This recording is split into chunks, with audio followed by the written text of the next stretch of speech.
We are now recording. Hello, humans. Hello, humans. This is a linguistics lesson. That's what we'll call it.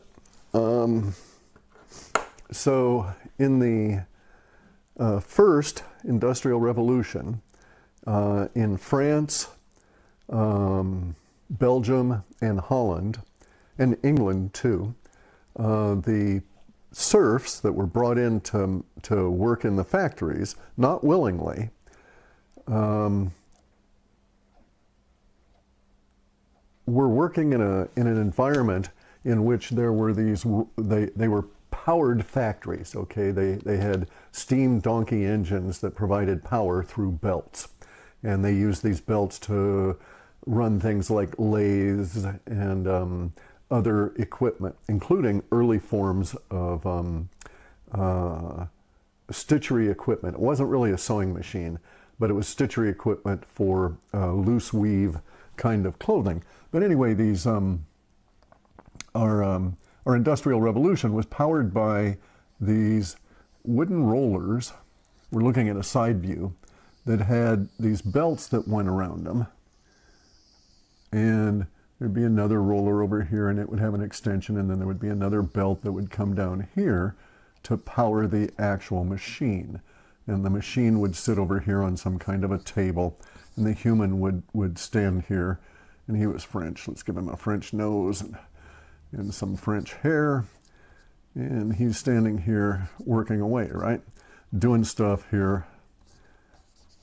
And it's important that we have his feet on his table with whatever kind of machine he was working on that was being powered by these belts.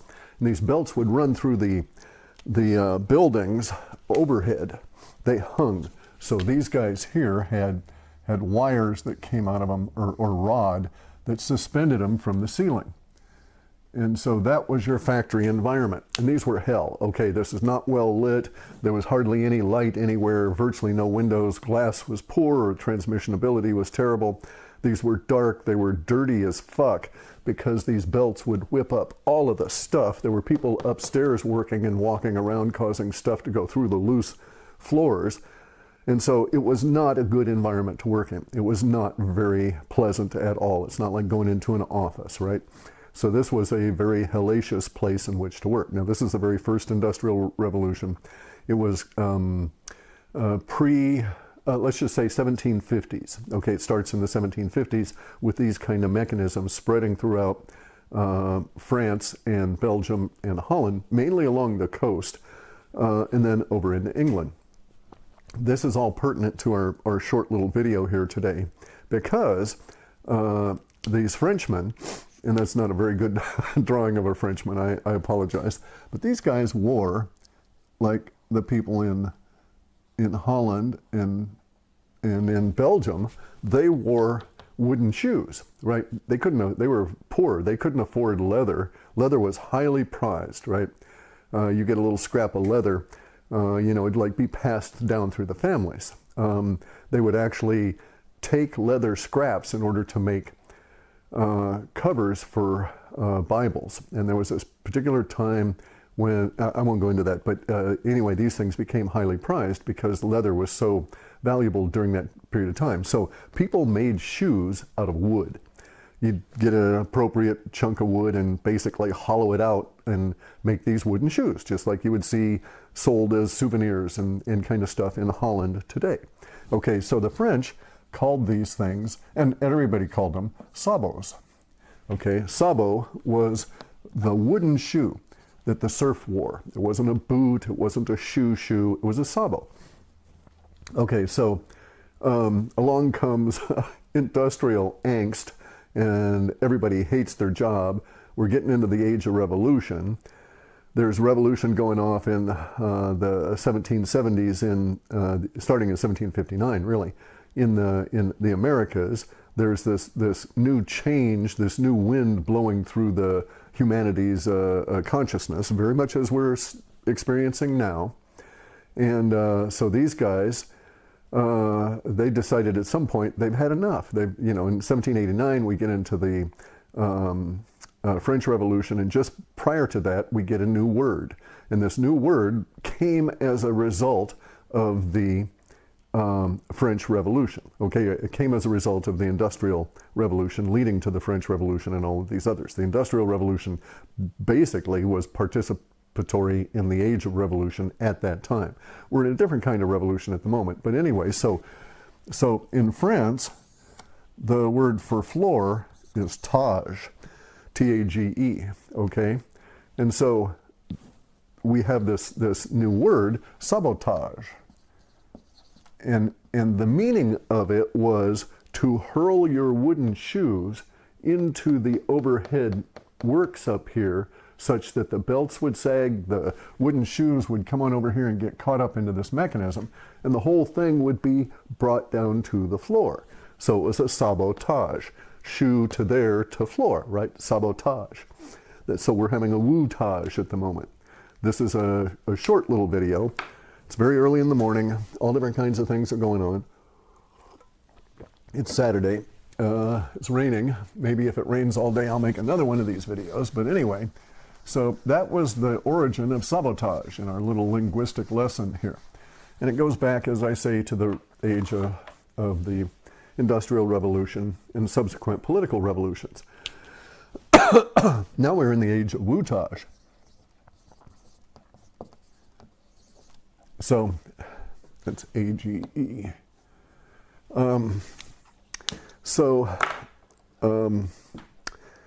Wootage is where you throw woo at it, all right? Not your sabo, but your woo, and you're still going to bring it to the floor.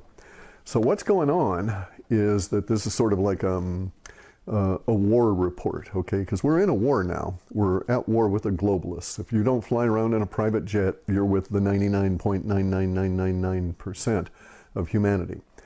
And your enemy class flies around in private jets and employs minions to do their work.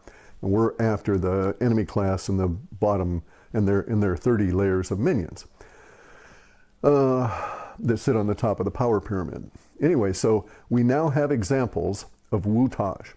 So in this, as Klaus Schwab wants to take us into the fourth industrial revolution, basically, you know, where we sit down and humans that are left, he wants to only have 500 million humans on the planet and the 3,000 or 4,000 elite and bunches of robots and artificial intelligence to keep all of us humans in line. That's basically the idea here, right? And so now we have wootage. And so we're in the fourth industrial revolution. I didn't want to say anything about it. I've been receiving these reports for a while, but it wasn't politic. It wasn't sensible for me to talk about it.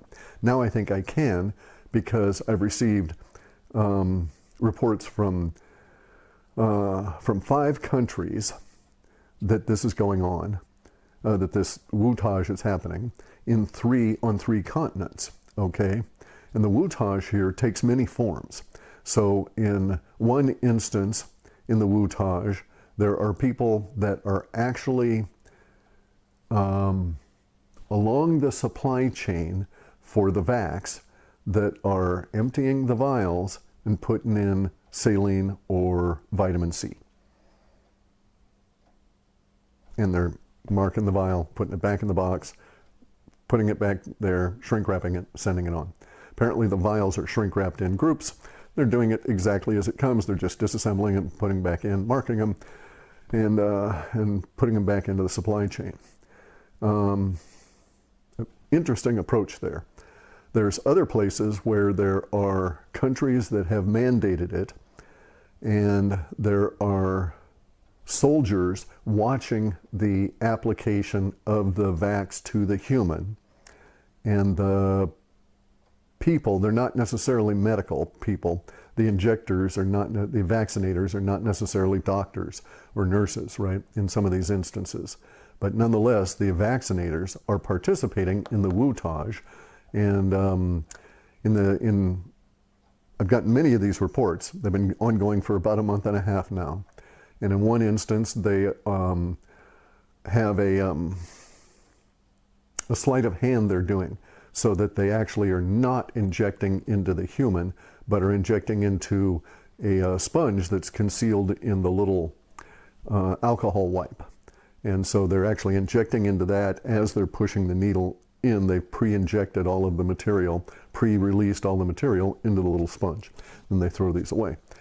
And in other instances, the vitamin C approach, the saline approach, wutaged vials being given in whole villages that are, being forced into this.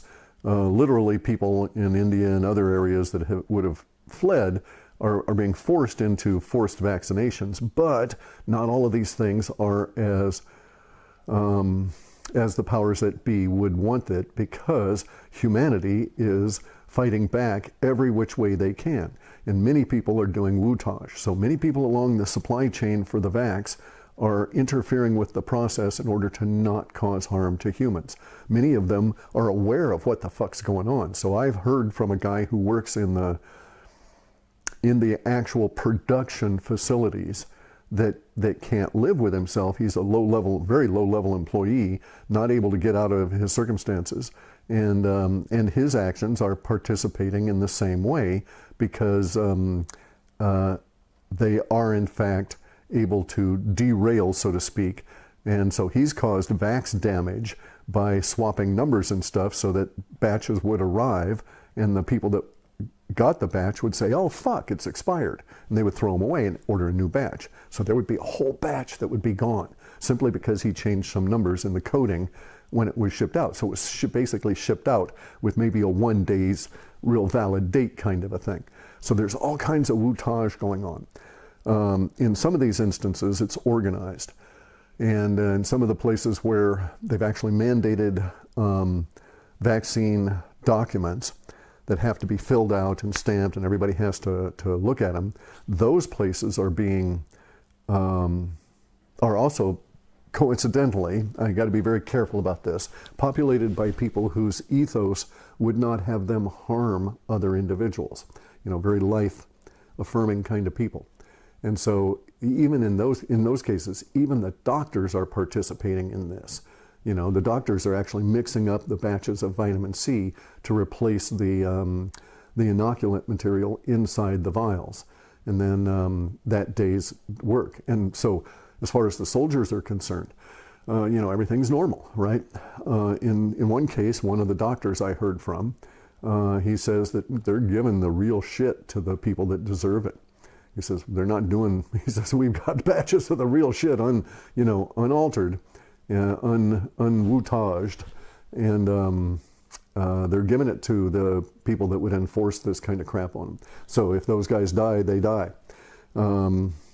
Just an interesting approach here. I can't really go into how these self-organizing collectives are arising, or how people get contact into them and so on. But it's actually come up to the point now where in industrialized countries where there are political and economic pressures, like your employer pressuring you, or work associations kind of thing, there are cooperating medical staff. Okay, so there are people that get the woo, right? They're based, they're awake, and they're not doing this to people, but they understand people need to have it officially done. And so they're doing it officially, and just basically, filling out the cards and this kind of thing and saying, fuck that, and then just destroying vials as they go through.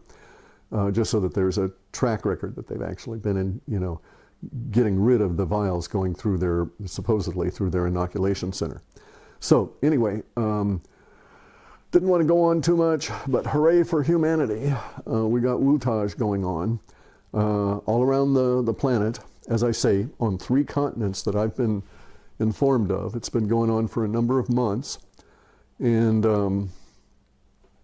I've had confirmation of it in some areas from people that didn't know of each other, but were both reporting the same event, so to speak, right? So this is really good. This is really good.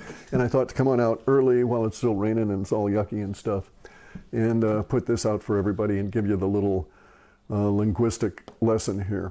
Words are fascinating, guys. They tell us so much about what's happening and where we're going and where we've been. So live long and prosper. Many of us will be living longer because of the wootage. And that, I think, the fact that this is existing, the fact that we've got the refuseniks popping up, they won't be able to pull this shit for too much longer. I doubt it'll last 2 months more at the level of intensity they're trying to crank it out. So we're winning. We're winning. Just keep on. Keep on keeping on.